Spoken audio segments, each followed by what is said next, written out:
Jesús. Vamos en esta tarde a estudiar, a comenzar. Vamos a tener una introducción en la carta del apóstol Santiago. Vamos a comenzar con preguntas fáciles para no complicarnos la tarde. ¿Cómo se llama la carta? La carta Epístola Universal de Santiago. Hermano, ¿qué diferencia las epístolas universales? Esto lo he dicho muchas veces. ¿Qué diferencia las epístolas universales a las epístolas de Pablo? Unas son para todos y las otras son para... Unas son para todos y todas son para uno, ¿no? Esos son los tres mosqueteros. Me imagino que por el término universal, o sea, que todas las podemos recibir, pero las otras son dedicadas puntualmente a la iglesia que le escribe. Eso es lo que uno pueda presumir. Eso se puede presumir. Pero la pregunta sería, si yo lo asumo así, entonces ¿para quién fueron las cartas de Pablo? ¿Para cuál iglesia? Entonces, ¿qué hacemos nosotros leyendo esas cartas? Entonces, si están en la Biblia, también son universales. O sea, las cartas de Pablo también son universales. Porque igual las cartas de estos hermanos tenían sus iglesias receptoras y las personas a quien intencionalmente se les escribió esa carta. Pero todas las cartas, por estar en la Escritura, son de connotación universal. Para el creyente en todo lugar y en todo momento. Para todos los cristianos de aquel entonces, no importa la iglesia que estuviera, las cartas aplicaban para todo. Y luego a través de los años, siglo segundo, tercero, cuarto, quinto, sexto, 20, 21, siglo 22 y hasta donde Dios nos permita, van a seguir siendo cartas vigentes para todo creyente en todo lugar, en todo momento, hasta que Cristo venga. Ahora, a lo más básico, ¿qué diferenciaba las cartas de Pablo a las cartas que se conocen como epístolas universales? Una manera sencilla para que las diferenciemos. ¿Cómo se diferencia una carta de Pablo a una epístola universal? Ajá, ¿en qué sentido?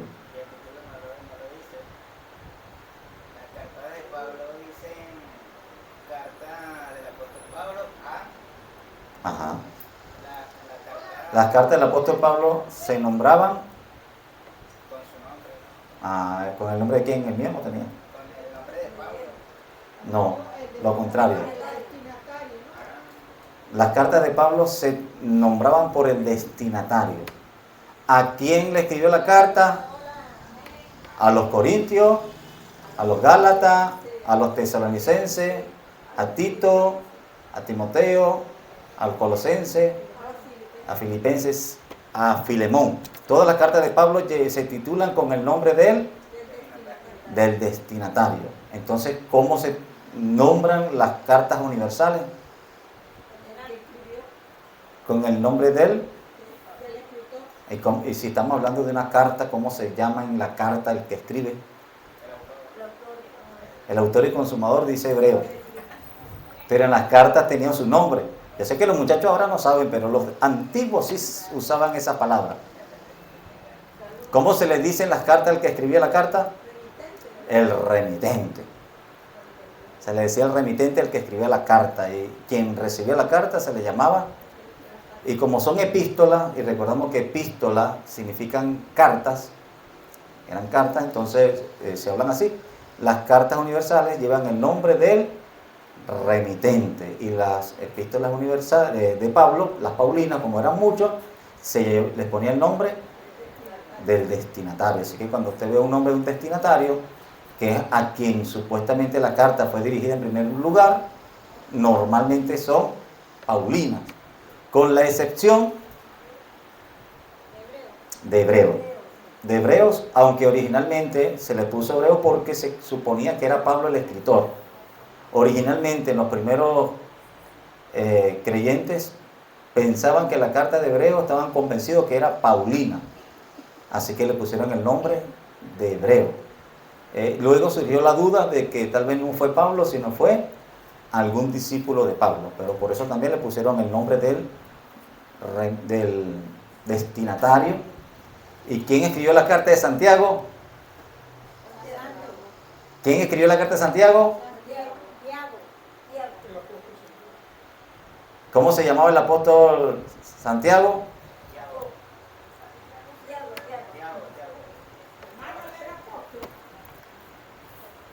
Apóstol porque entendemos que no era de los 12 apóstoles del Señor, no era discípulo del Señor, pero fue uno de los que establecieron iglesia.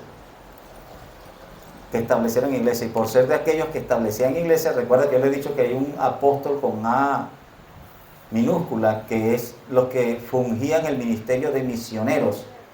Bueno, el apóstol Santiago fue una de las columnas de la iglesia primitiva y por eso se le reconoce como apóstol.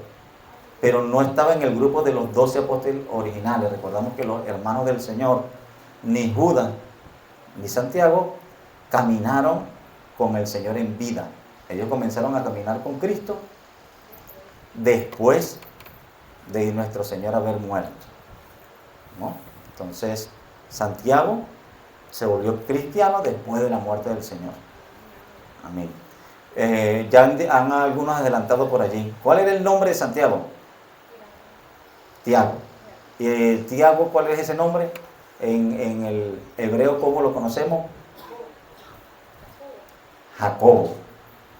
Tiago era una forma diferente de decir, o en otras lenguas, así como Pablo y Saulo es el mismo nombre, no hay transformación, no hay cambio.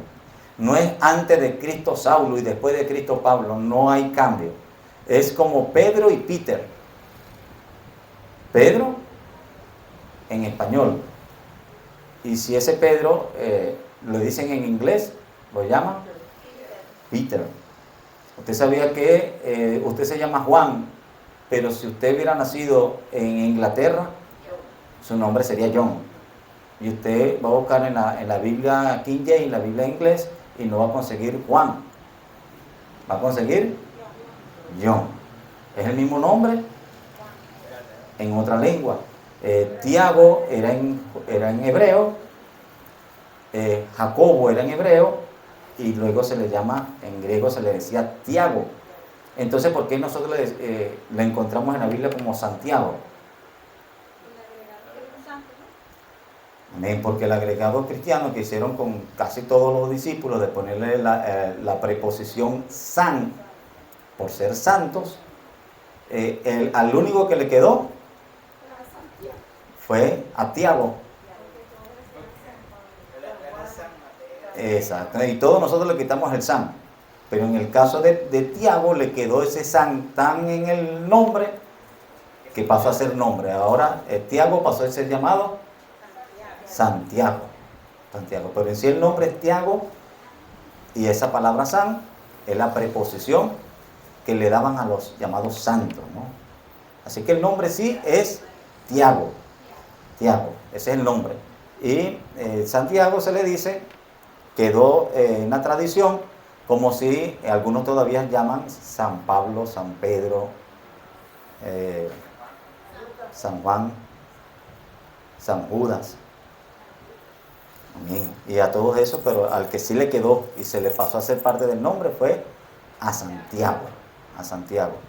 ¿A quién le escribió la carta a Santiago? A las 12 tribus que están dispersas. La carta de Santiago fue escrita a las 12 tribus. ¿Por qué decimos eso? ¿En dónde lo dice? Santiago 1:1. Saludo de Santiago a las 12 tribus que están en dispersión. Saludo. Saludo, y recordamos que saludo significaba un deseo de salud. A lo que nosotros llamamos saludo, ellos le llamaban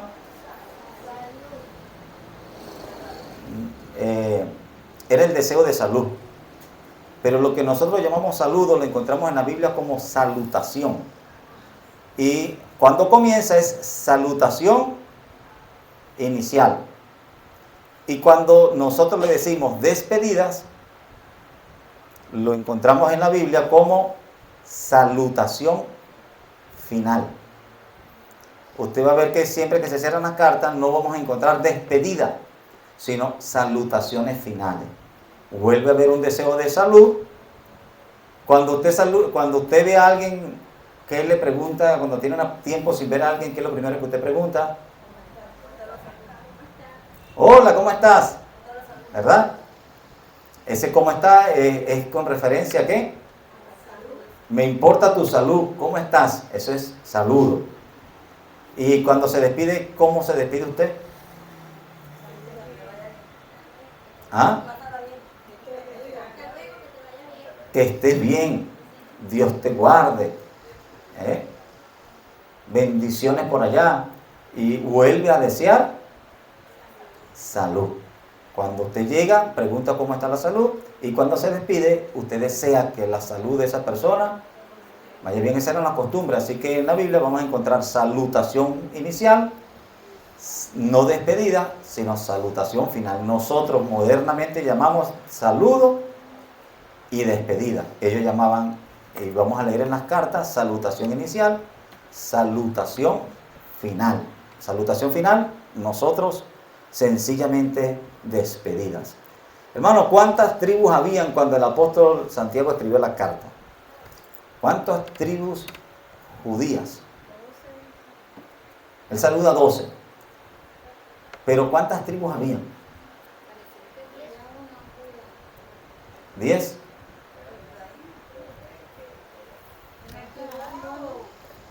En el tiempo de Santiago, ¿cuántas tribus hebreas habían?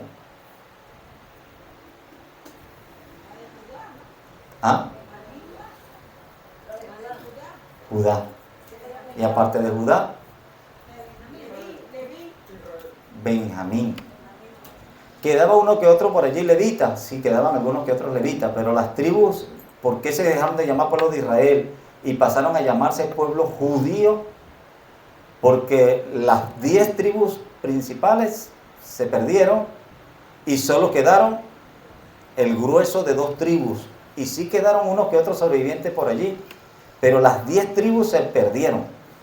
Y el Israel en el tiempo del Señor era formado mayoritariamente por 2 tribus, la de Judá y la de Benjamín, que lo conocemos como el reino del sur. El reino del sur, en la división que tuvo Israel, las 10 tribus principales fueron el reino del norte, que esas fueron al exilio y no volvieron, y las otras 2 tribus eran el reino del sur, que esos fueron al exilio y regresaron. Así que en el tiempo del apóstol Santiago no habían normalmente las 12 tribus de Israel. Esas no estaban en el tiempo de Santiago. Esas estaban en el Antiguo Testamento.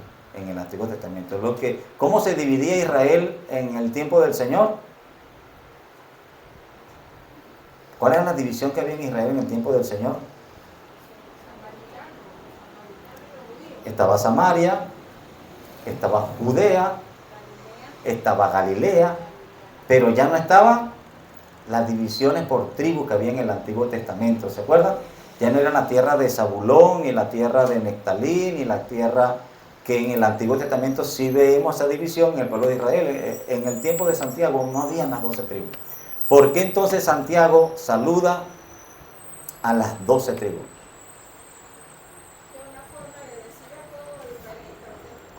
Pudiera ser un saludo para todo judío, pudiera ser, pero vamos a ver, porque si es un saludo a todos judíos, vamos a ver el apóstol Santiago dedicándole mucha palabra o enseñanza al pueblo judío.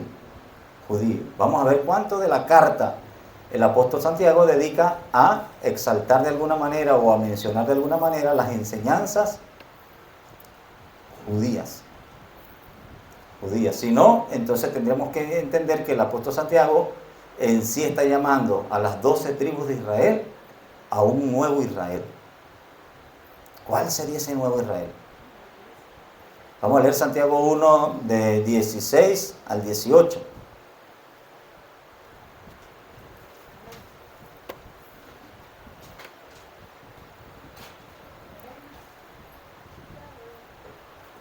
Amén. Gloria a Dios, que el Señor bendiga a todos mis hermanos. Amén. En el nombre del Padre, del Hijo y del Espíritu Santo. Amén. Santiago 1, del 16 al 18. Amados hermanos míos, no erréis. Toda buena dádiva y todo don perfecto desciende de lo alto, del Padre de las luces, en el cual no hay mudanza ni sombra de variación. Él, de su voluntad, nos hizo nacer por la palabra de verdad, para que seamos primicias de sus criaturas. Amén. Amén. Amados hermanos míos, descendientes de Abraham, Isaac y Jacob. Así se saludaban los judíos, ¿recuerdan? Somos judíos porque somos ¿qué?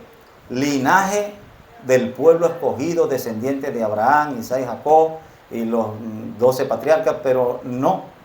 Hermanos míos, toda buena dádiva y todo don perfecto viene de nuestro Padre. ¿Cuál es nuestro Padre? El Padre de las luces, en el cual no hay mudanza ni sombra de variación. Él, de su buena voluntad, nos hizo nacer. De Sara, de Abraham, de los patriarcas. ¿De dónde nos hizo nacer? Por medio de su palabra. Hermanos míos, somos hermanos porque somos hijos del mismo Padre que nos hizo nacer por medio de su palabra. ¿Quiénes son esos que nacen por la palabra del Señor?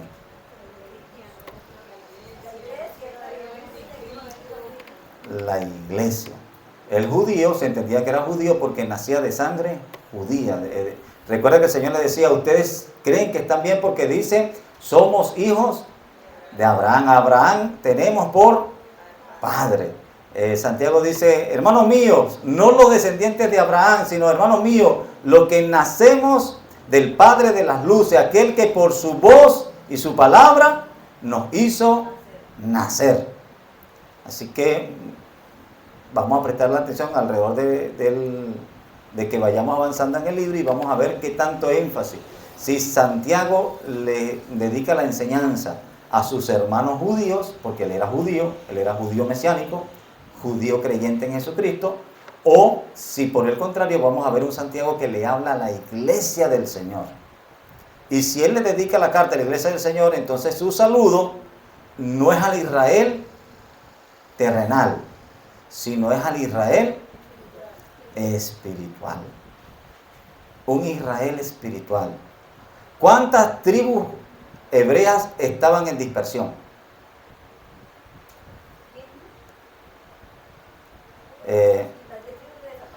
¿Cuántas eran las que estaban en dispersión, dispersas? 10. Pero él dice 12. Él dice, no le voy a escribir una carta a las 10 tribus que están dispersas todavía por la tierra. Él dice, no son 10 las que están dispersas, son 12. Todo el Israel de Dios está disperso por todo el mundo.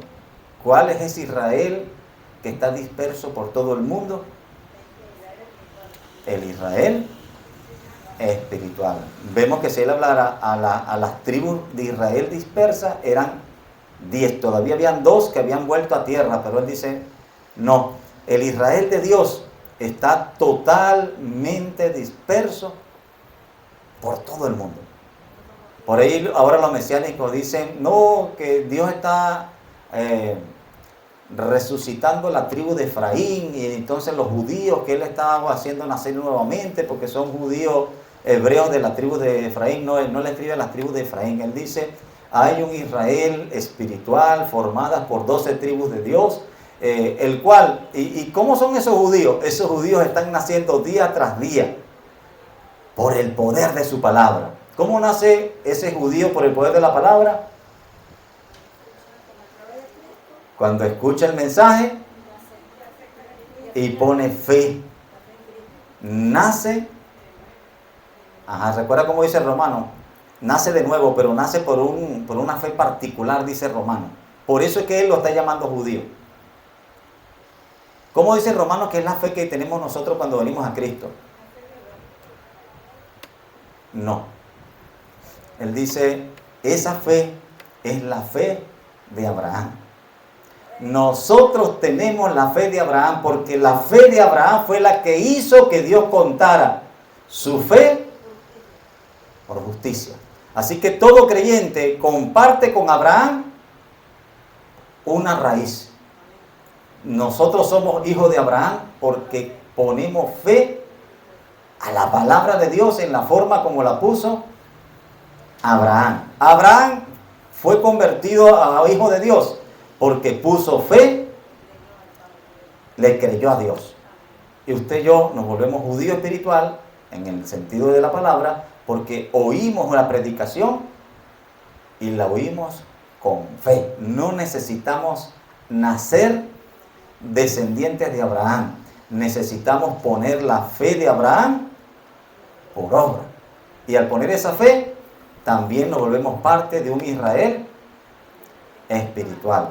Ojo, un Israel espiritual no significa que ya Dios no tiene planes con el Israel terrenal.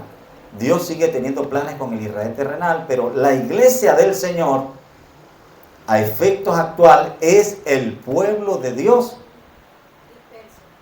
en este momento, disperso por el mundo. No somos menos pueblo de Dios que lo que fue Israel en su momento. No tenemos que ponernos un talí, ¿cómo se llama lo que se pone por aquí? Un kipá. No tenemos que ponernos trencitas de mantos de oración. No tenemos que poner una bandera de Israel. No tenemos que aprender a hablar hebreo para sentirnos más pueblo de Dios. Santiago nos saluda diciendo, hey, ustedes, el Israel de Dios que está disperso por el mundo, a ustedes les estoy hablando, los que son hijos del Padre de las luces, que nacieron por el poder de su palabra. Es un saludo a la iglesia del Señor. A la iglesia del Señor.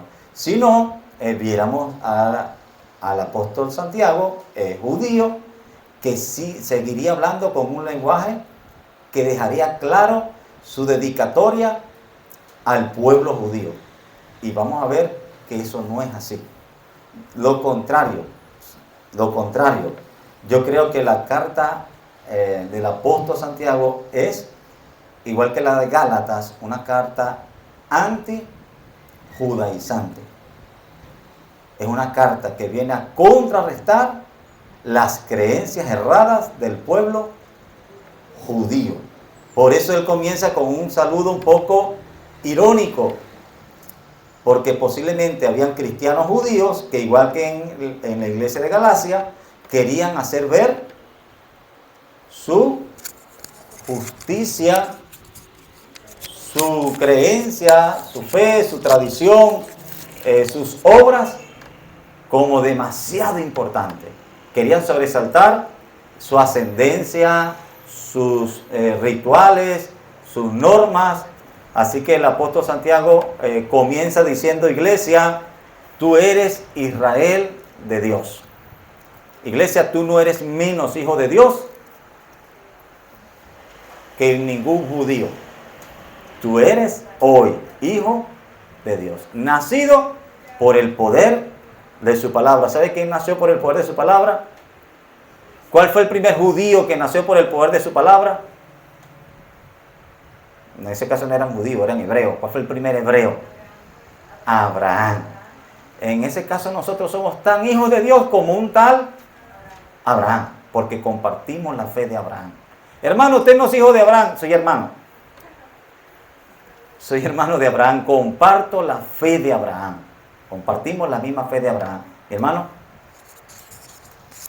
¿te apagó? Gloria a Dios. Vamos a leer, hermano, Lucas 15, del 25 al 30.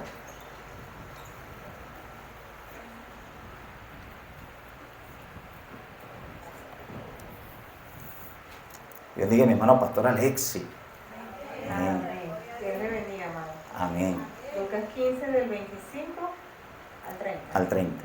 Amén. La palabra del Señor dice así. Y su hijo mayor estaba en el campo, y cuando vino y llegó cerca de la casa, oyó la música y las danzas. Y llamando a uno de los criados, le preguntó qué era aquello. Él le dijo: tu hermano ha venido y tu padre ha hecho matar el becerro gordo, por haberle recibido bueno y sano. Entonces se enojó y no quería entrar. Salió por tanto su padre y le rogaba que entrase. Mas él, respondiendo, dijo al padre: he aquí tantos años te sirvo, no habiéndote desobedecido jamás, y nunca me has dado ni un cabrito para gozarme con mis amigos. Pero cuando vino este hijo, que ha consumido tus bienes con rameras, has hecho matar para él el becerro gordo. Amén. Recordamos que esta es la parábola del hijo pródigo. Y las palabras que hemos leído se le atribuyen al hijo mayor, al hermano mayor del hijo pródigo. ¿Eh? En esa parábola hay dos hijos. Uno fue desobediente, fue irreverente, fue despilfarrador, que eso es lo que significa la palabra pródigo, despilfarrador, y volvió arrepentido.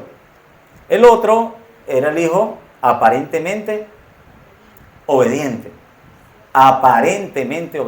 pero cuando el padre prende la fiesta para celebrar el regreso de su hijo, el hijo que aparentemente era obediente, era sujeto, era respetuoso, ¿qué le pasó?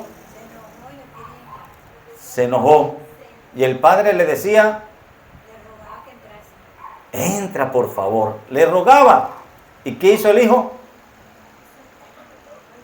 Entonces no era obediente. No era obediente, porque si el padre no le está diciendo que entre, le está rogando, y aún así él se niega en entrar, él no es obediente. Él era obediente en apariencia. En apariencia. ¿Quién representa ese hijo desobediente, rebelde, resentido? Al judío, quien, viendo la misericordia de Dios para el gentil, en vez de gozarse, se resiente, siente celos de ver cómo Dios extiende su misericordia con el gentil, que tradicionalmente, históricamente, había sido un pueblo totalmente desobediente, pecaminoso, pagano, pero que en un momento, vuelto a misericordia, viene nuevamente al Padre.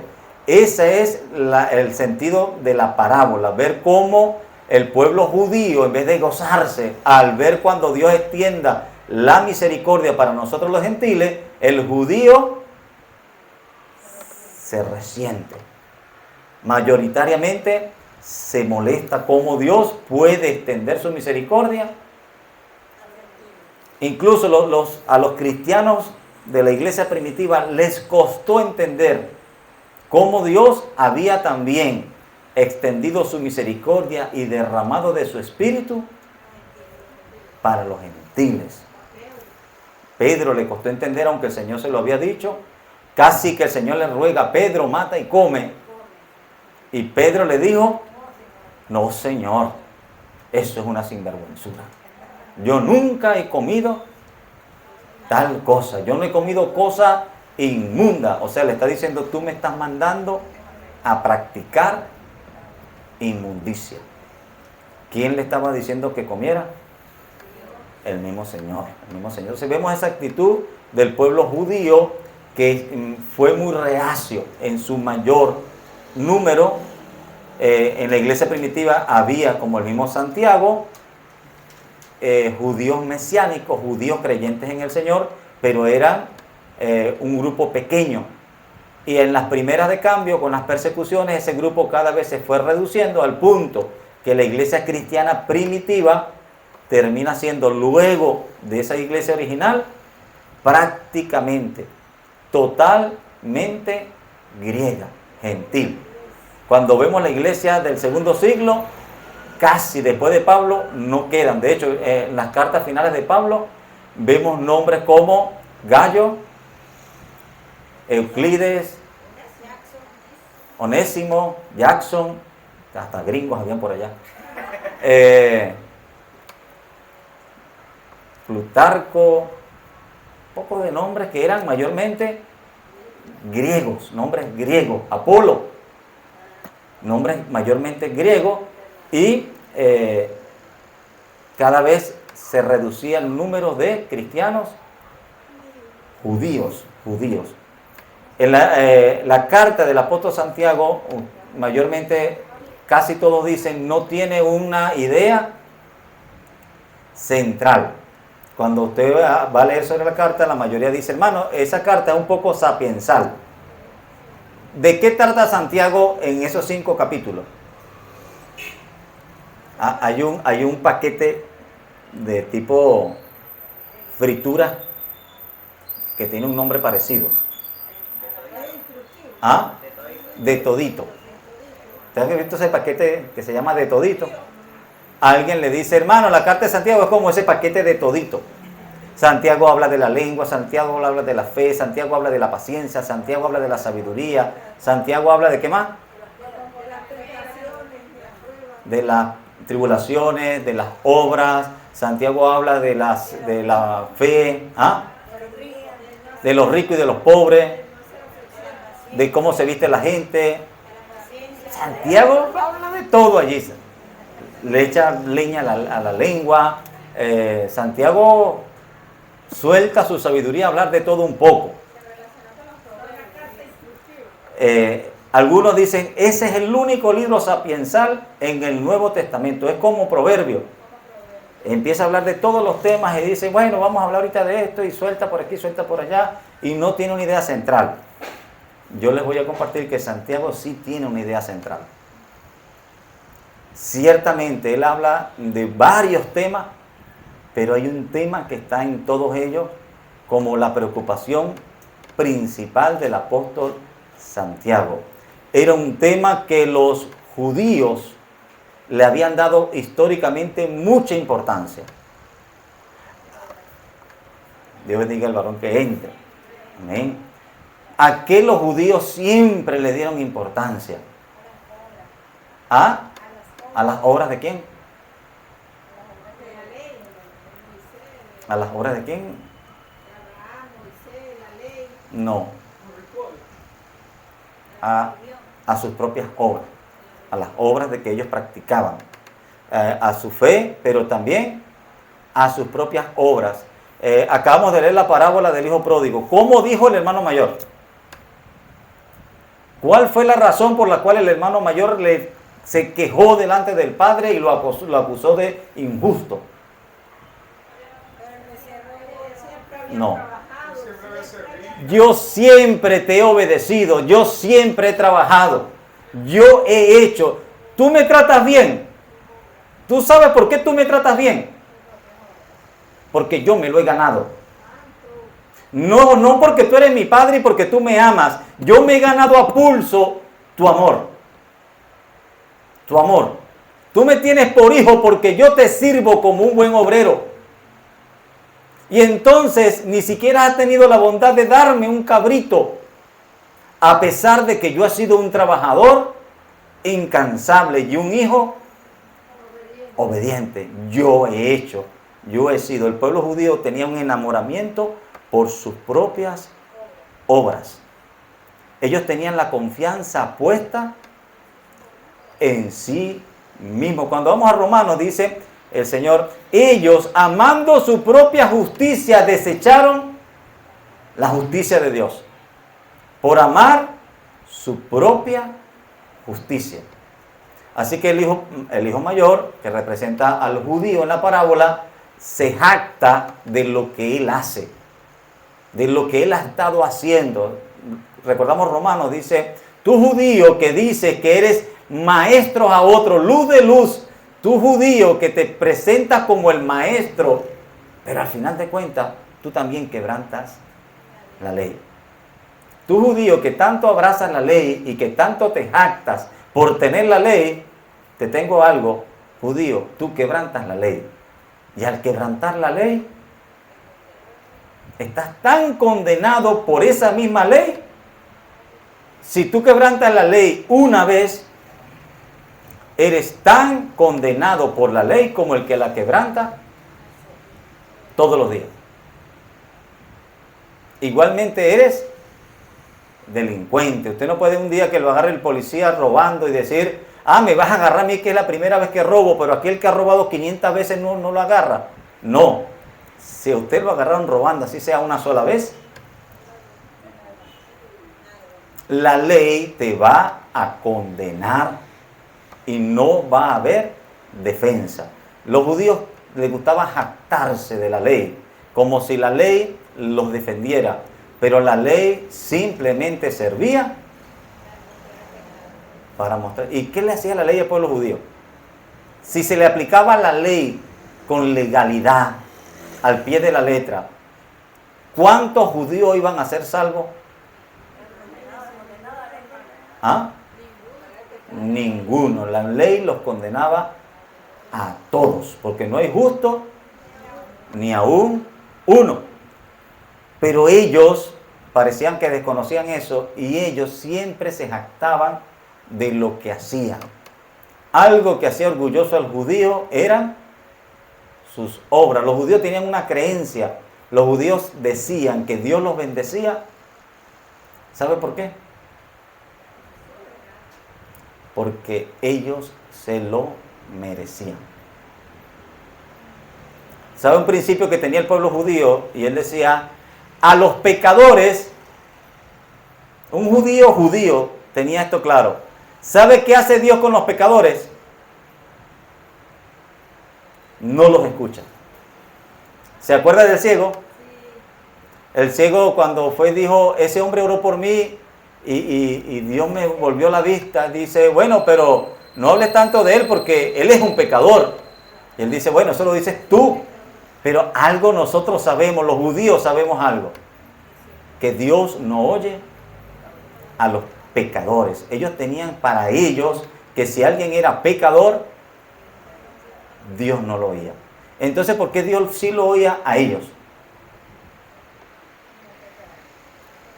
Porque según ellos sí eran dignos de ser oídos y escuchados por Dios. ¿Se recuerda cómo le recriminó inmediatamente el fariseo al ciego?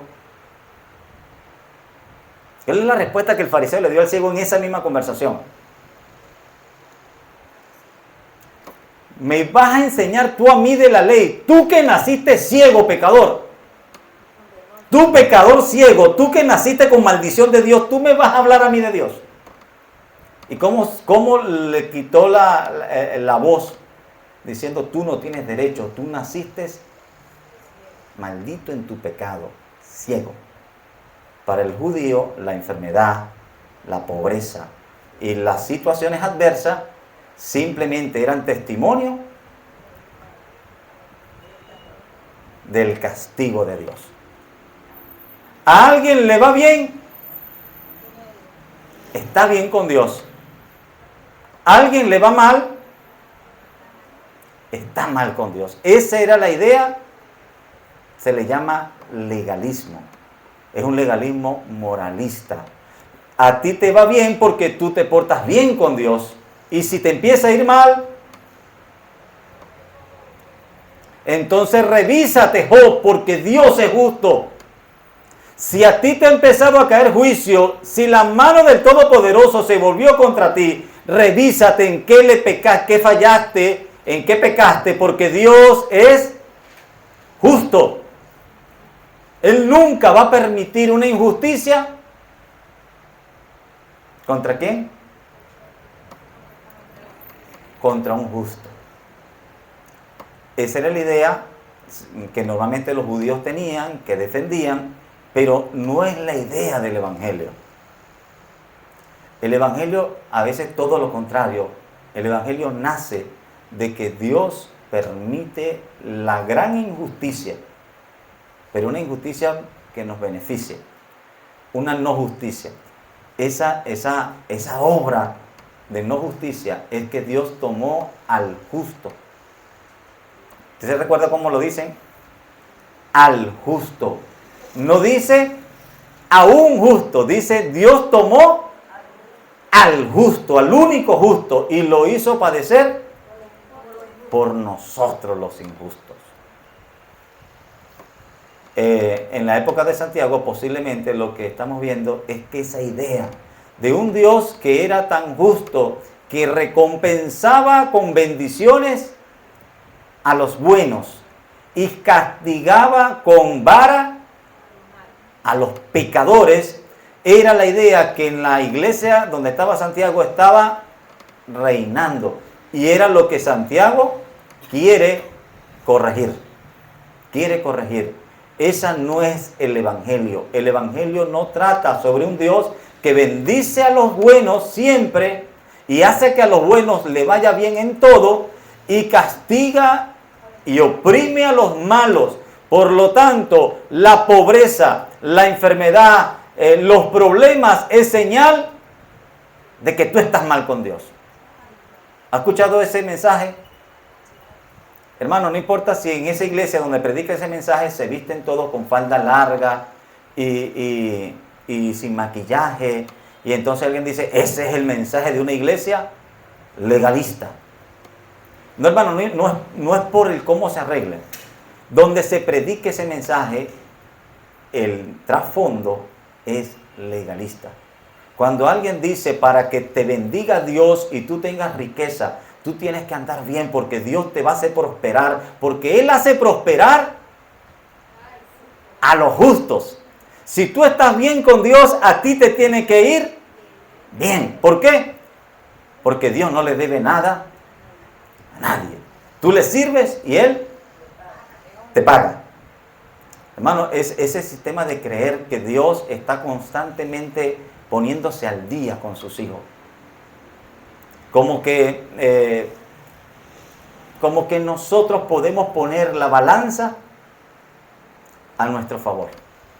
Hermano, esta mañana salí, había un viejito cruzando la calle, un viejito medio ciego y con un bastón, y yo corrí y le agarré y le ayudé a cruzar la calle. Y cuando me monté en la camioneta había una señora embarazada, y yo me paré de mi asiento y le di el asiento a la señora embarazada. Y bajando me vi a una persona que estaba comiendo en la basura y saqué mi arepa y se la di a la persona que estaba comiendo en la basura. Y cuando llegué al trabajo, llegué antes de la hora y me puse a trabajar de una vez. ¿Ustedes creen que yo hoy me gané la bendición de Dios?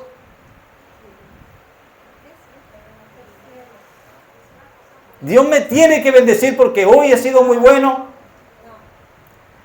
No. Dios me estuvo bendiciendo muchos días que yo no estaba haciendo incluso lo bueno. Dios me amó cuando yo no lo merecía. Así que Dios no actúa reactivamente, y cada vez que hacemos algo, Dios tiene que, ay, mira, metió tanto en la bandejita de la ofrenda, le estoy debiendo, anótame, le estoy debiendo a fulano. Esa es la forma en que muchos hoy enseñan a Dios. Hermano, compromete a Dios, haz algo a favor para que Dios diga, ay, me volví a endeudar. Yo estaba al día con fulanito, pero acaba de hacer una buena obra. Por favor, secretario, anótame una bendición para fulanito que se la acaba de ganar ahora. Porque yo no me gusta deberle a nadie. Hermano, Dios no tiene que actuar así. En las cuentas de Dios, usted y yo le debemos mucho. 2 vidas. Usted y yo le debemos a Dios 2 vidas. Porque Él es nuestro creador y nuestro redentor. Así que si usted le llega a pagar a Dios toda una vida, le queda debiendo otra. Él lo creó y usted fue y se perdió. ¿Y sabe qué hizo Él? Fue y lo compró de rescate. Así que a Dios, y siempre vamos a escuchar a lo largo de la Biblia, que Dios hace mención a esas 2. Yo soy tu creador y soy tu redentor. Yo te creé, yo te redimí. Yo te creé y yo te salvé. No solo te creé, tú me debes 2 vidas. Así que Dios no anda por allí ajustando cuentas con nosotros. Hermano, ¿sabe por qué Dios nos bendice? ¿Ah? Porque Él es bueno. El hijo mayor del hijo pródigo dice, ay, ya yo sé por qué mi papá me puso un buen plato de comida. Es que él vio que yo hoy eché más pico que nunca. Entonces me lo está recompensando con un buen plato de comida. ¿Y usted sabe por qué le ponía a ese padre el buen plato de comida? Porque lo ama. Porque lo ama. Hijo, si tú no te comiste un cabrito con tus amigos, es porque no me lo pediste y no quisiste, porque si me lo hubieras pedido, yo no te hubiera puesto a trabajar más ese día. Con simplemente tú habérmelo pedido, yo te lo habría dado. ¿Se acuerda el hijo menor? El hijo menor dice, ya yo entendí a mi papá. Mi papá quiere tener unos buenos obreros en su casa y él siempre ha querido que yo sea un buen obrero. Ya entendí, ya comprendí. En la casa de mi padre, hasta los jornaleros tienen abundancia de pan. Ya entendí, papá, ya vas, aquí va tu trabajador estrella. Voy a llegar a la casa de mi padre y le voy a decir, padre, pásame el pico y la pala, que aquí llegó tu mejor obrero. He pecado contra el cielo y contra ti. Y cuando el hijo llega a ofrecerse como un candidato a jornalero, el padre no lo deja hablar. Él no le busca una braga de mecánico, él no le busca ropa de albañil, él no manda a pedir un pico y una pala, él no le manda a traer botas de seguridad. Cuando él lo ve venir y lo ve llegar, se abalanza y manda a pedir ropas nuevas. Vístanme a mi hijo, porque el que volvió no es el obrero que yo estaba deseando, volvió mi hijo que yo amo. Y este hijo era muerto y no regresó como obrero, es un hijo resucitado. Es un hijo que era muerto y ahora le he dado vida. Saludo de Santiago a aquellos que Dios ha dado vida a través de su palabra. Nosotros, hijos de Dios. Esa idea judía de que nuestra relación con Dios es una relación de obra y recompensa. Es lo mismo que decían los amigos de Job, es la idea más antigua del mundo. Hermano, eso que mueve a los católicos. Y el católico dice, ¿usted sabe por qué el católico no acepta la fe verdadera en Cristo? El católico, el budista y casi todas esas religiones, ¿por qué no aceptan el evangelio de Jesucristo?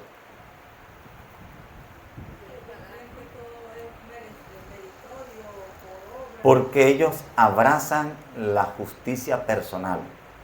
El budista dice, si yo le debo al universo, porque en mi vida he hecho más cosas malas que buenas, y yo me muero con la deuda en números rojos, existe algo llamado el karma. ¿Sabe qué es el karma?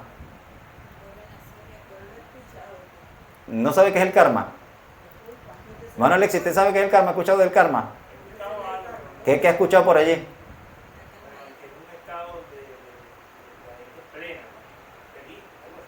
No.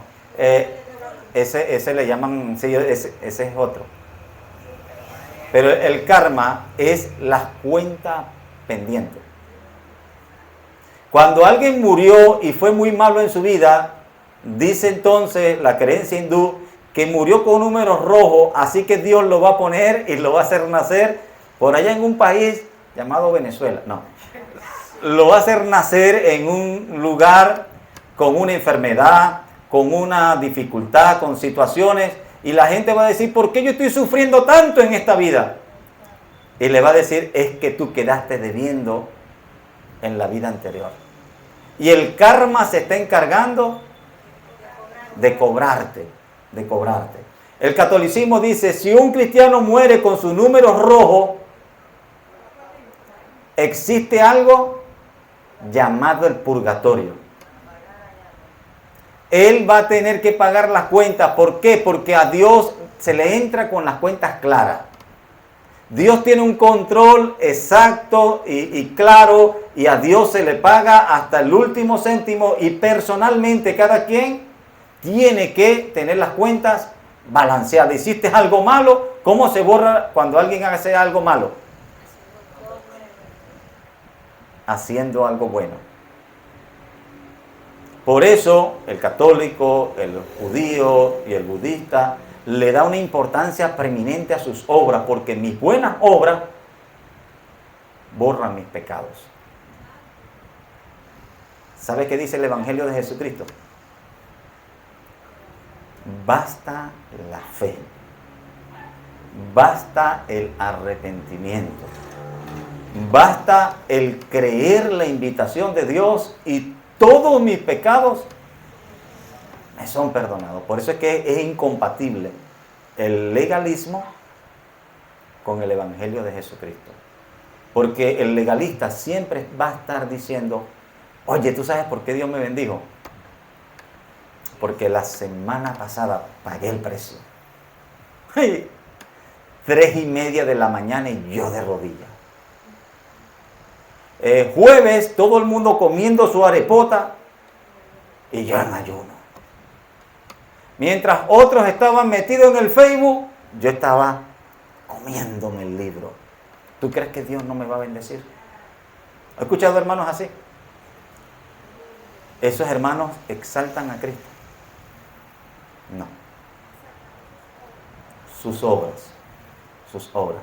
Santiago, algunos dicen, hermano, el libro de Santiago es el libro que exalta las obras. Cuando lleguemos ahí me lo recuerda. Pero Santiago comienza diciendo, aquellos judíos que les gusta hablar mucho de sus obras, no es por obra. Somos hijos de Dios porque por su palabra Dios nos hizo nacer. Amén. Amén. Vamos a leer, hermano, Ezequiel 33, del 13 al 17. Mi hermana.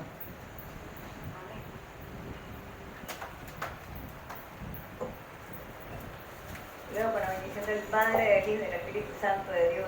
Amén. Cuando yo dijera al justo, de cierto vivirá, y él confiado en su justicia hiciere iniquidad, toda su justicia no será recordada, sino que morirá por su iniquidad que hizo.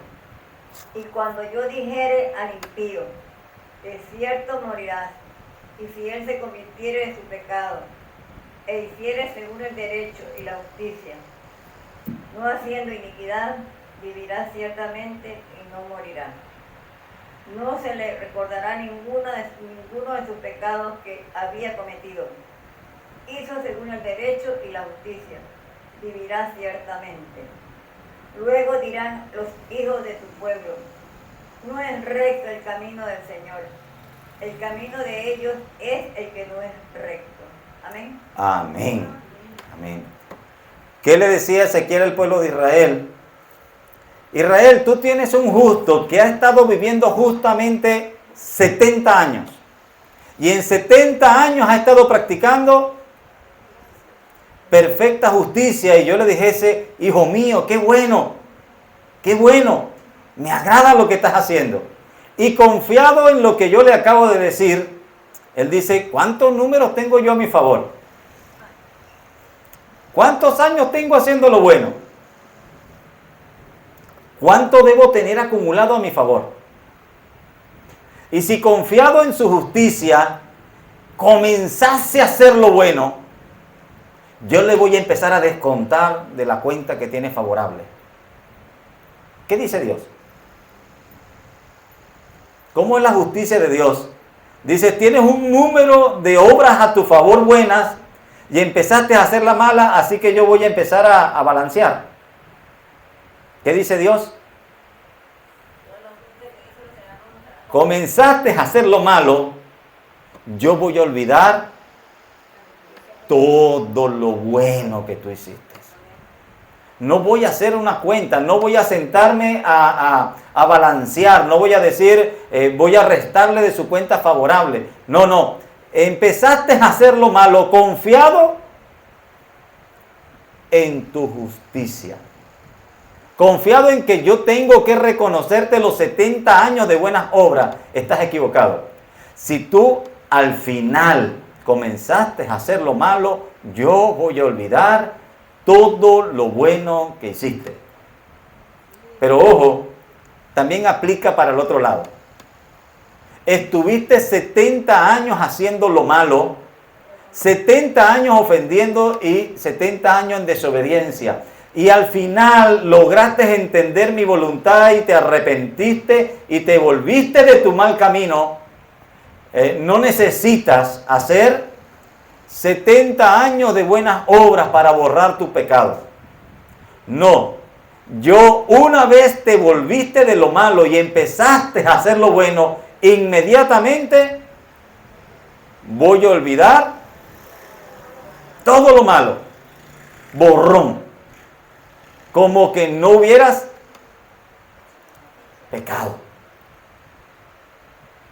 ¿Y saben lo que dice el mismo Dios respecto a esto? Yo sé qué van a decir ustedes. Yo sé la respuesta de ustedes. ¿Sabe qué van a decir a ustedes cuando yo aplique mi justicia? Que yo soy injusto.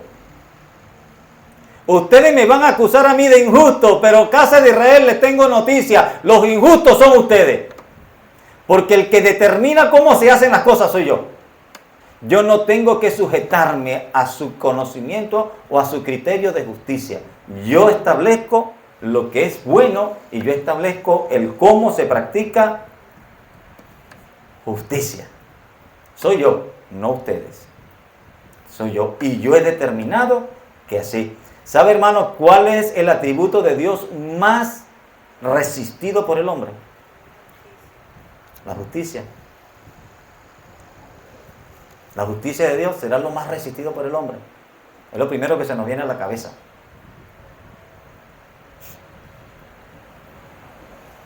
Pero bíblicamente el atributo de Dios más resistido por el hombre es la misericordia. Cuando usted va a la Biblia y dice Dios, mis caminos son inmensamente más altos que vuestros caminos, ¿sabe de qué está hablando Dios? De la misericordia. De la misericordia. ¿Sabes qué hizo molestar a Jonás? No la justicia de Dios. Jonás, con el tema de la justicia, él salió a pregonarla. Pero cuando Dios cambió el mensaje, dice, ahora no, Jonás, ahora el mensaje es misericordia. Jonás dijo, con ese no voy. Ahí no me anoto. Mándame el pez otra vez. Pero ese mensaje no. Con el de justicia yo me costó, pero fui.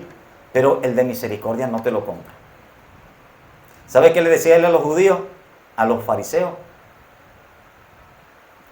Id y aprended lo que significa misericordia. Hay algo que ustedes no les entran. Hay algo que ustedes no comprenden. La justicia de Dios, ustedes van por el mundo y condenan al mundo y mandan a todo el mundo para el infierno por sus pecados y tienen razón, ustedes tienen la ley. Pero hay algo que ustedes no han entendido y es la gran misericordia que yo tengo. En tiempo de Santiago también había ese problema. No se entendía lo que era la misericordia. Cuando el pueblo de Israel creía que Dios se movía en base a justicia, el Señor les dijo un día a sus discípulos, ¿ustedes creen que los que cayeron en aquella torre era porque nada más ellos merecían el juicio de Dios? ¿Es que ustedes creen que merecen menos misericordia que ellos? Ustedes son tan dignos del castigo de Dios como ellos. Solo que a ustedes les cubre la misericordia de mi Padre. El día que Él se la quite, también esa torre cae sobre ustedes. La misericordia de Dios es el atributo más resistido. Más resistido. Y el judío naturalmente se jactaba, porque no hay nada que produzca más jactancia, ¿sabe? Y esas son palabras que siempre vamos a escuchar a lo largo del libro, porque cuando alguien cree que está a cuenta con Dios y que su relación con Dios es de justicia, eso produce jactancia. yo no le debo nada a nadie. No le debo nada a nadie. Es más, tú sabes por qué Dios me bendice, porque como yo estoy al día, cada vez que hago algo bueno, Dios tiene que recompensarme, porque Dios no se queda con nada. Dios no se queda con nada. Entonces, como yo estoy al día con Él, cada vez que yo hago algo bueno, a Él le toca que bendecirme. A Él le toca que bendecirme. Entonces, ¿por qué aquel hermano está en pobreza? ¿Por qué aquel hermano está enfermo? ¿Por qué aquel hermano no está prosperando como el otro prospera? Alguna cuenta tiene por ahí. Alguna cuenta. Algo está, porque mire, Dios no he visto justo desamparado. Entonces, si a ese hermano no está de cabeza y está de cola y no es el que presta, sino es el que pide prestado, es que la maldición de Dios ha caído sobre él por culpa del pecado. Vamos a avanzar, porque si no... Santiago 1:2, vamos con el versículo 2. Hoy por lo menos vamos a unos 10 versículos. Hermanos míos, tened por sumo gozo cuando os halléis en diversas pruebas. Después del saludo a las 12 tribus de Israel que andan dispersas por el mundo, primer mensaje de Santiago: hermanos míos, tenéis por sumo gozo cuando veáis la bendición de Dios. Tened por sumo gozo cuando veas la recompensa de Dios a tus buenas obras. No, Santiago entra de lleno. Hermanos míos, aquellos que han escuchado que las pruebas de Dios, que las enfermedades, que las aflicciones es señal de que Dios está molesto contigo, te lo voy a decir: ten por sumo gozo, ten como una razón para gozarte cuando Dios te permita diversos tipos de pruebas. La prueba no es señal de juicio, la prueba no es señal de castigo, la prueba no es señal de que Dios está molesto contigo, la prueba no es señal que Dios te ha rechazado, la prueba es señal que Dios está probándote. Y a todo el que recibe por hijo, lo azota o lo disciplina. Así que Santiago dice: si Dios te está azotando, no lo tengas por malo. Es algo bueno. Dios está poniendo a prueba tu fe. Dios te aceptó, y como te aceptó, está viendo si tú de verdad eso que dijiste con la boca lo corroboras con acciones. Eso que dijiste: muero para el mundo. Eso que dijiste: entrego mi vida a ti, Señor, y a partir de hoy voy a vivir para ti. Dios lo está poniendo en prueba. Así que no es motivo de aflicción, es motivo de gozo. De gozo. Santiago 1:12.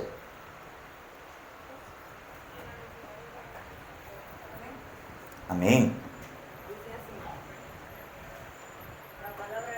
Bienaventurado el varón que soporta la tentación, porque cuando haya resistido la prueba, recibirá la corona de vida que Dios ha prometido a los que le aman. Amén. Amén. ¿Vemos cuál es el lenguaje de Santiago para los que están en prueba? Revísate si estás en prueba, revísate si estás enfermo, revísate si la miseria y la pobreza están en tu vida, revísate si no estás prosperando. ¿Dice eso Santiago? No. Dice: si estás en prueba, bienaventurado eres. Porque esa prueba es la que en su momento va a producir una recompensa. Porque el varón que soporta la tentación, cuando haya resistido la prueba, recibirá la corona de la vida. Dios ha prometido esa corona de vida a quienes. ¿Y cómo sabe Él que le aman? Porque resisten la prueba. Así que Santiago comienza a desmoronar, a desmontar la idea de que a quien le está yendo mal y está en aflicción es porque está en maldición. En maldición. Hermano, usted está en deuda. Ay, Señor, Señor, ten misericordia. Quítale ese demonio de deudas a ese pobre hermano. Porque la deuda está en la lista de las maldiciones. Quítale ese demonio de reumatismo. Quítale ese, porque ahora todo lo han demonizado y ahora todo es juicio de Dios y señal de que no se está bien. No, Santiago no dice eso. Santiago dice, el Hijo de Dios debe pasar por diversas pruebas. Y si tú estás pasando por esa prueba, gózate y eres bienaventurado. Estás camino a ser bienaventurado. ¿Sabes qué te falta para ser bienaventurado? No, la prueba la tenía el hombre. Que soportes hasta el final. Estás en medio del proceso, vas a ser bienaventurado. ¿Cuándo vas a recibir esa bendición y esa bienaventuranza? Cuando hayas resistido, porque Dios ha prometido a los que resisten nada más y nada menos que una corona de vida. Así que Santiago pasa lo que ellos creían como algo malo, como señal del juicio de Dios, como señal de que Dios no había aprobado a alguien, como señal que alguien estaba en la lista negra de Dios. Santiago dice, no está en la lista negra, de repente está en otra lista. De repente ese está en la lista de las bendiciones. Amén. Santiago 1 del 23 al 25.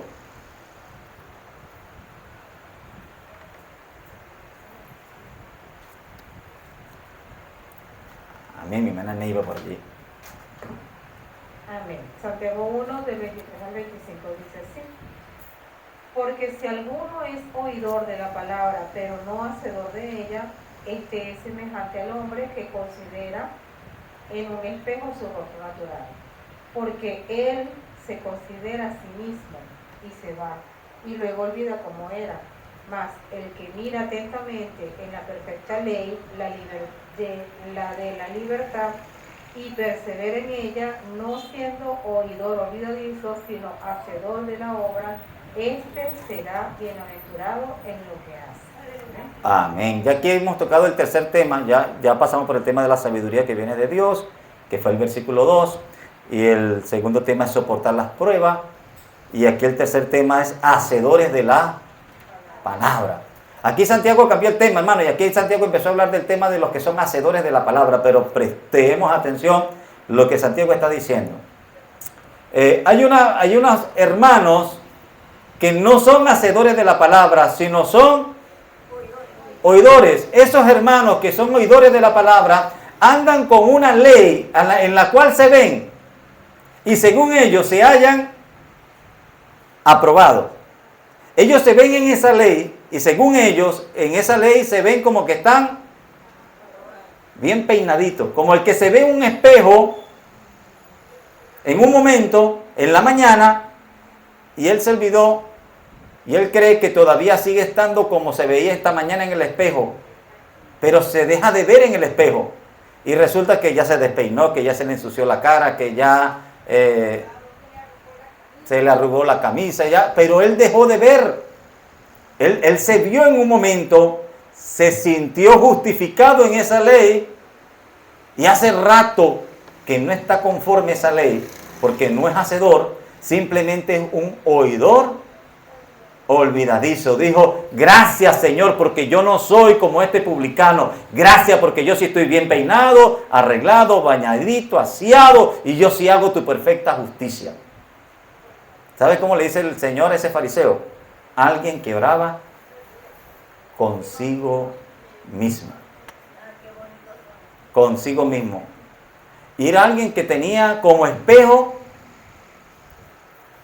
¿Cómo llama el apóstol Santiago ese espejo?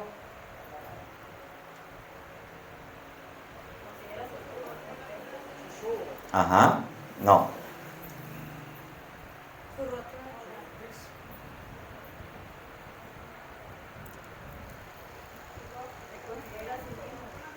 Ya le voy a decir cuál es ese espejo. 25. Más al que mira atentamente a la perfecta ley.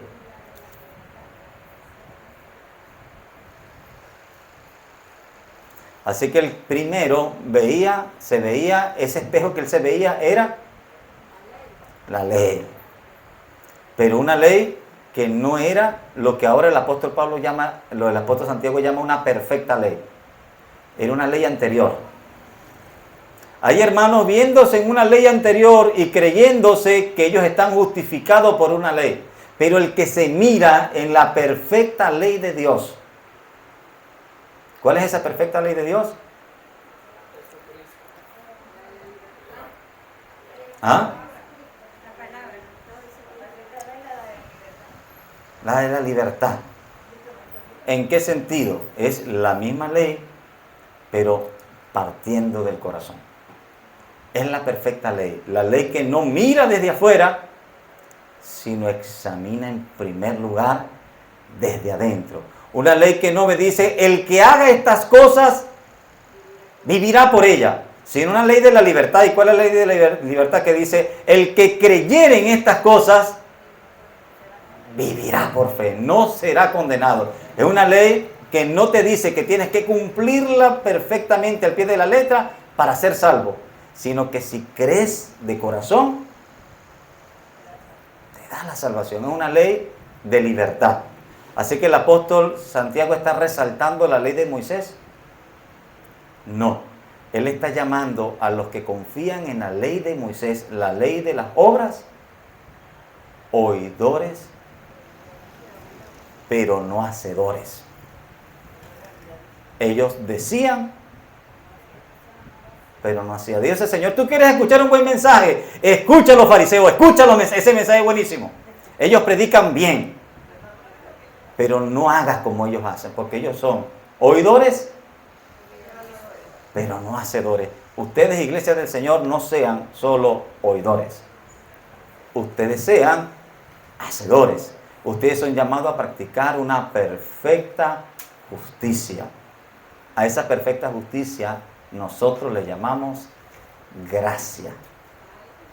La gracia en Jesucristo. Así que vemos que el apóstol Santiago contrasta la ley de Moisés y exalta la ley de Cristo, entendido para nosotros como la gracia, que nos examina primero el corazón. Hermano, un cristiano verdadero nunca procede con jactancia, porque el cristiano verdadero carga un espejito en el cual se da cuenta que cada rato se despeina, se ensucia, se arruga y humanamente tiene que venir constantemente humillado y arrepentido. Invitación de Santiago, sé humilde. Sé humilde. Vamos a leer a lo largo de toda la carta que él dice, asóciate con el humilde, anda con el humilde, a los de humilde condición, a los de humilde corazón.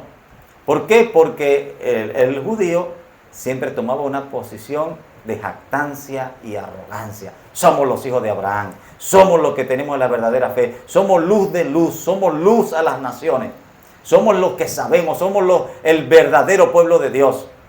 Eso hoy en día incluso lo podemos ver en mucha gente. El apóstol Santiago empieza a contrarrestar eso y decir, bájate de esa nube.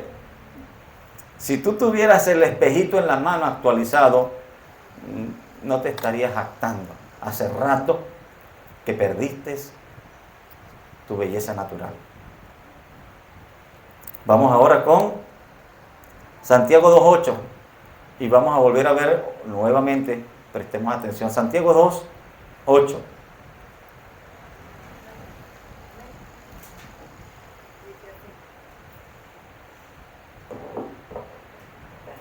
Si en verdad cumplir la ley real, conforme a las Escrituras, amarás a tu prójimo como a ti mismo, bien hacéis. Pero si hacéis acepción de personas, cometéis pecado y quedáis convictos por la ley como transgresores. Amén. Sigue ya el capítulo 2. ¿Cuál es el tema del capítulo 2? Amonestación contra la parcialidad. Pareciera que Santiago cambió de tema, ahora está hablando de la imparcialidad. Y comienza diciendo en el verso 8, dice, pero si en verdad cumplís la ley. Hermano, cuando yo le digo una ley real, ¿qué significa? Si yo le digo hay un billete real, hermano, tenga cuidado que el billete que usted tenga es el real, el verdadero. ¿Qué significa? Que hay una ley irreal, falsa. Así que le está diciendo, por ahí hay hermanos con una ley engañosa. No es la ley que nosotros debemos cumplir en ese sentido. Él llama y dice, ¿y cómo sabes tú que alguien que de verdad está cumpliendo la ley? Porque ama a su prójimo. No lo anda condenando alegremente, no lo anda juzgando con ligereza. Ese, el que está cumpliendo la ley de verdad y no en apariencia, el que es en verdad hacedor y no solo oidor. Entonces, ¿a quién cree usted que el apóstol Pablo, el apóstol Santiago le está haciendo tanto énfasis en una ley? ¿Quiénes amaban la ley? En teoría, los judíos. Dice, judío, ¿sabe para qué te sirve esa ley? Pero si hacéis acepción de personas, cometéis pecados y quedáis convictos por la ley como transgresores. Judío, esa ley que tú tanto abrazas, si tú no tienes amor en tu corazón por tu prójimo, esa ley va a servir para condenarte. Esa ley te condena, no te salva, porque el corazón de esa ley radica en amar a tu prójimo. Si tú no comienzas por allí, ¿de qué tanta ley me estás hablando tú? Si esa ley lo que te hace es condenar, estás convicto, eres un transgresor, eres un delincuente bajo esa ley. No muestras el principio de esa ley. El principio de esa ley es amarás a tu prójimo. Así que vemos que parece que Santiago le está tirando una indirecta a un pueblo que abraza una ley aparente que Santiago le dice no es la ley real. Anteriormente dijo la ley ¿qué? La ley perfecta. Ahora aquí dice una ley real. ¿Cuál será esa ley real? También dijo en otro pasaje, creo que la ley de la libertad. También lo citó de esa manera. Así que dice la ley de la libertad, la ley de verdad, la ley perfecta. ¿Cuál será esa ley? ¿Y cómo llamamos a esa ley? El Evangelio de la gracia. El que no abraza la ley de Moisés y sigue abrazado a la ley de Moisés como si la ley de Moisés lograra salvarlo, porque la ley de Moisés solo va a alcanzar para condenarlo, sino aquel que abraza la gracia en Jesucristo. A esa gracia lo llama Santiago la perfecta ley, la ley de la libertad, la ley real. ¿Por qué era la ley real? Porque la otra ley simplemente servía para llevarnos hasta Cristo. Cristo es la ley real de Dios, es el cumplimiento. Cristo no son los mandamientos, Cristo es el cumplimiento. Cristo es la justicia de Dios perfecta. Lo otro es simplemente una justicia que te muestra tu pecado. Te hace ver qué tan transgresor eres. Santiago 2:16. Aquí estamos hablando ahora la fe sin obra. No vamos a profundizar mucho porque salimos a las 9. Santiago 2:16. Hermana Jacqueline. Gloria a Dios, dice así la palabra del Señor. Y alguno de vosotros les dice, id en paz, calentaos y saciaos, pero no les dais las cosas que son necesarias para el cuerpo. ¿De qué aprovechan? Así también la fe, si no tiene obras, es muerta en sí misma. Amén. Una fe sin obra es muerta. Y vamos a comer sabroso cuando toquemos ese punto. Hay mucho allí que entender y que aprovechar. Pero nuevamente, recuérdate un pasaje donde hubo una persona que tuvo necesidad de atención y no se la dieron. El samaritano. El samaritano fue el que dio la atención cuando hubo un judío que fue asaltado en la historia del buen samaritano. Ese judío que fue asaltado, ¿quiénes pasaron y no le dieron atención. ¿Un sacerdote qué? ¿Católico? No, sacerdote judío. Judío. Pasó, aparte, un levita. ¿Y qué hicieron? No. Pero luego pasó un samaritano. Y ese samaritano mostró la misericordia y el amor que ni el judío, sacerdote, ni el levita mostraron. Así que ahora dice Santiago, ¿saben? En esa historia, los judíos no mostraron el amor de Dios. Esos que hablan de amor y hablan de Dios y hablan de la fe, esa fe no se vio por ningún lado.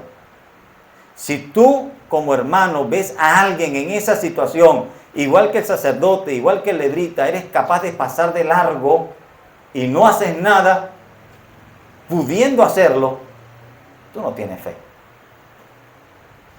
Tú eres un falso. Tu fe es muerta. Pero si, incluso como el samaritano, ¿sabe qué significaba el samaritano para los judíos?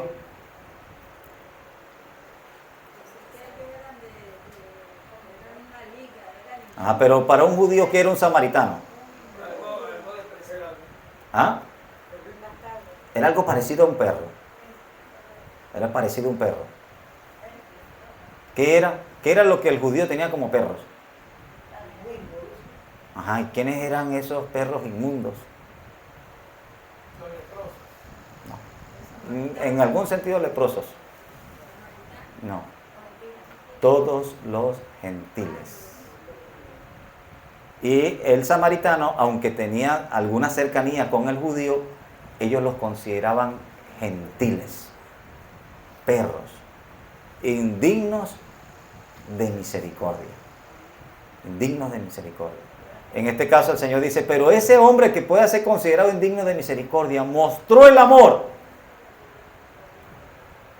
que el judío sacerdote o el judío levita fueron incapaces de mostrar. ¿Quién vio a ese hombre como su prójimo? Podemos cambiar la pregunta. ¿Quién cumplió la verdadera ley de Dios? El que tuvo el samaritano. El samaritano. Así que no es por ser judío, no es por estar vestido, no es por saber Torah, no es por tener el kipá, no es por nada de eso. Si tú estás viviendo la perfecta ley de Dios y estás poniendo en práctica tu fe, estás bien. Si tu fe solo es de teoría, tu fe es muerta. Es muerta. Había muchos que hablaban de fe, pero no se les veía obras. No se les veía el fruto. El fruto. Así que el apóstol está aquí haciendo ver que habían hombres, parece que sigue el mismo tema, ve que no es tantos cambios de tema, parece que el apóstol está siguiendo el mismo tema y dice, ¿de qué tanto te sirve hablar de una ley? ¿De qué tanto te sirve hablar de un Dios? ¿De qué tanto te sirve una fe teórica si cuando tu fe es puesta a prueba, tú pasas de largo y ves al hombre tirado allí y lo dejas? Hay alguien mejor, un samaritano, que cuando ve a ese hombre, ve en ese hombre un prójimo digno de tenderle la mano. ¿Quién habrá hecho lo correcto delante de Dios? ¿Quién tendrá una fe verdadera? ¿El que abraza la fe teórica y la ley teórica? ¿O el que practica, lo está diciendo Santiago en unas palabras, la perfecta ley, la real ley, la verdadera ley, que es la del amor puesto en práctica? El de amar al prójimo, como a ti mismo. Entonces vemos cómo el apóstol Santiago está contrarrestando esa creencia arrogante de que algunos, por tener la ley, por tener conocimiento de la ley y por hablar constantemente de la ley y porque tenían, y el judío económicamente en ese tiempo le iba muy bien y tenían grandes riquezas y tenían buenas posiciones, se jactaban y se inflaban, y el apóstol Santiago dice, no se dejen llevar por eso, vean quién verdaderamente está poniendo su fe en práctica, quién a través de sus obras les permite ver una verdadera fe. Una verdadera fe. Amén. Otra manera en que sabemos que esa verdadera fe no está en el corazón de alguien, vamos a ver Santiago 3:9. Y ahora tocamos el tema de la lengua. Y cuando lleguemos allí, Dios mío, vamos a tener mucha lengua que cortar. Santiago 3:9. 9 y 10. La palabra del Señor dice así: con ella bendecimos al Dios y Padre, y con ella maldecimos a los hombres, que están hechos a la semejanza de Dios. De una misma boca proceden bendición y maldición. Hermanos míos, esto no debe ser así. Amén. Amén. Santiago aquí empieza a señalar ya en el capítulo 3 un problema que había con la lengua, con un miembro que él dice que es muy peligroso, y a uno nos dice, ay, yo no sé de dónde le salió a Santiago a hablar de la lengua, pero el tema me gusta, porque de verdad que hay muchos por allí lengua larga. ¿Por qué Santiago toma el tema de la lengua?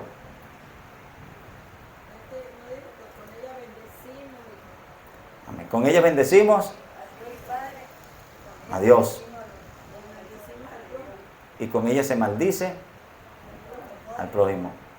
¿Cómo, en el contexto que venimos considerando, cómo podían maldecir al prójimo?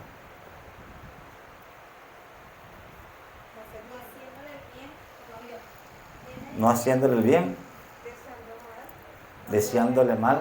Cuando lo menospreciaban, lo hacían a un lado, cuando no lo consideraban igual que ellos. Y en el anterior está diciendo que si ves que necesita y le das, podemos pasar, si no Vemos que viene un tema, aunque parece que está tocando muchos temas, hay un tema central. Santiago dice, ¿saben? Hay gente que está viendo a un hermano necesitado, a un hermano pasando necesidades y lo dejan allí. Y lejos de darle la ayuda, después va y dice, ¿sabe a quién vi por allá en el centro pasando frío? Temblando como un pollito. A fulanito de tal. Y rascándose de una sarna porque lo agarró una sarna. Y después de estar en buena posición, allá está, sarnoso, tirado en un poco de ceniza. ¿Y sabe por qué está así? Porque la mano de Dios está contra él. ¿Sabe qué está haciendo ese hombre? Juzgando, maldiciendo. Maldiciendo. ¿Sabe por qué el judío justificó la crucifixión de Cristo?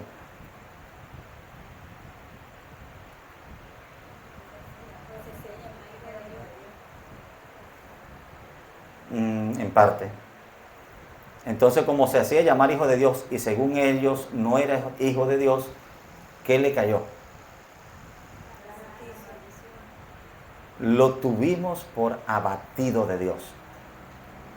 ¿Tú sabes por qué ese hombre está en la cruz? Por blasfemo. Lo tuvimos por abatido de Dios. Le dimos la espalda. ¿Cómo dice el pasaje? Apartamos de él el rostro.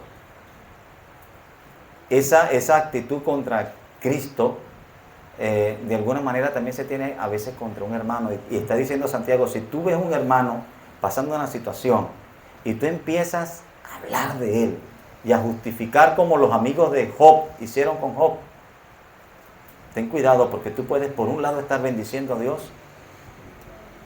y por otro lado maldiciendo a un hombre de Dios, porque a ti te parece que las pruebas no son para los hombres de Dios.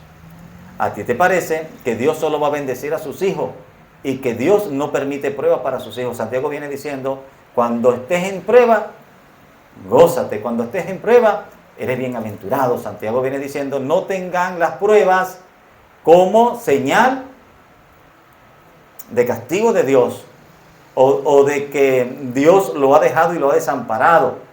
no cometan ese error, porque hay hombres de Dios que pueden estar pasando diversas pruebas, injusticias, situaciones que Dios se las permite. No sean ligeros por esa lengua. Así que nuevamente Santiago está diciendo, velen, no se dejen llevar por aquellos que les dicen que cuando usted ve a un hermano en una condición triste y lamentable, eso es señal que usted puede hacer leña del árbol caído. Velen. Santiago 4:11. Ya estoy terminando, hermano, no se asuste. Yo vi que más de uno está por ahí con cara de asustado. Santiago 4:11. 11 y 12. ¿O solamente 11? Creo que es el 11 nada más, ¿verdad?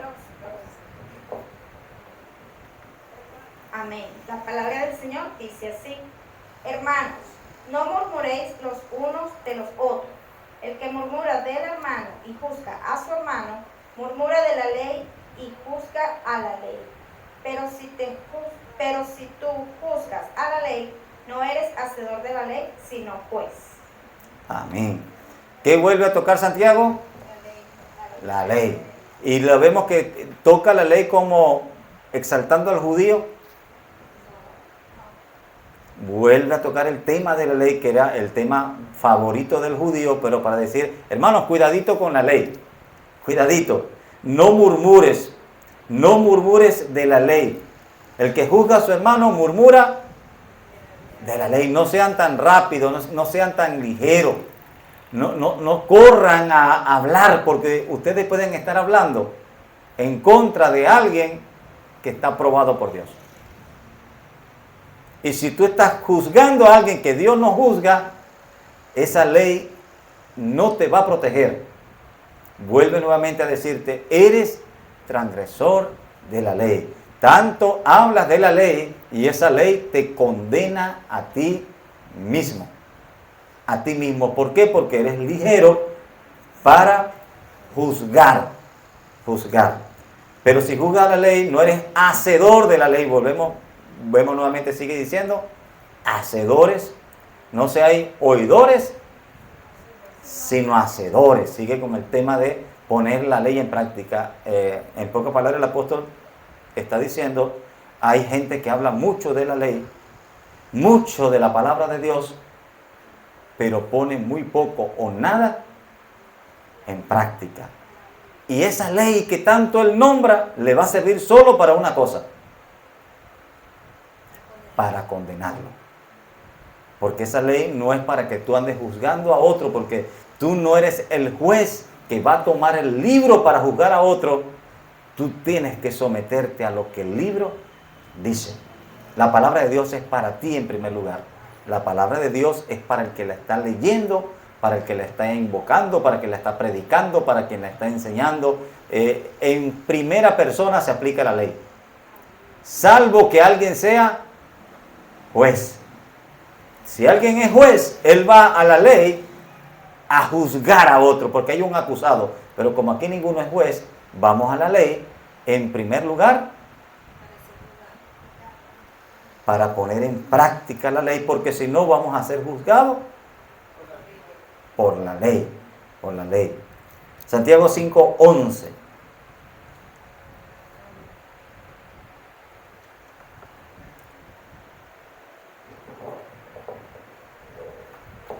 Amén. La palabra del Señor dice así, Santiago 5:11. He aquí tenemos por bienaventurados a los que sufren. Habéis oído de la paciencia de Job y habéis visto el fin del Señor.